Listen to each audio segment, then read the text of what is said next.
गाथा पोटाची. एका गावात सर्वांगी नावाची एक स्त्री राहत होती. दैनंदिन कामांना मजेदार क्षणांमध्ये रूपांतरित करण्याची तिच्याकडे एक विशेष प्रतिभा होती. थोडक्यात सांगायचे झाले तर हसमुख स्वभावाची होती आपली सर्वांगी.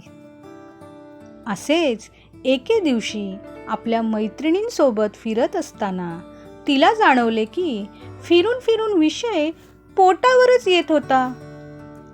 उत्सुकतेने सर्वांगीने पाण्याचा एक घोट घेतला आणि अचानक हास्य पिकला. पण इथे एक ट्विस्ट आहे बरं का.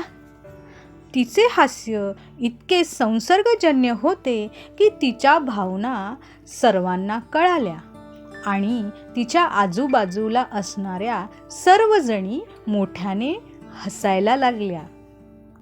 सर्वांगी सगळ्यांकडे पाहून मोठ्याने म्हणाली, पोटाची गाथा होता होता पोटाचे गाठोडे कधी झाले हे समजलेच नाही बुवा.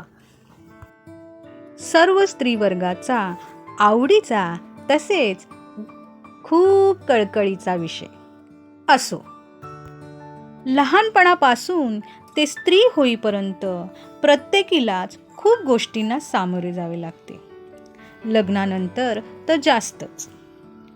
यामध्ये सर्वच गोष्टींचा उल्लेख होईल, जसे सकाळपासूनचे विचार, जेवण काय बनवायचे, कामे वेळेत होतील का, मुले डब्बा वेळेवर खातील का, हे वेळेवर पोचले असतील का, वगैरे वगैरे.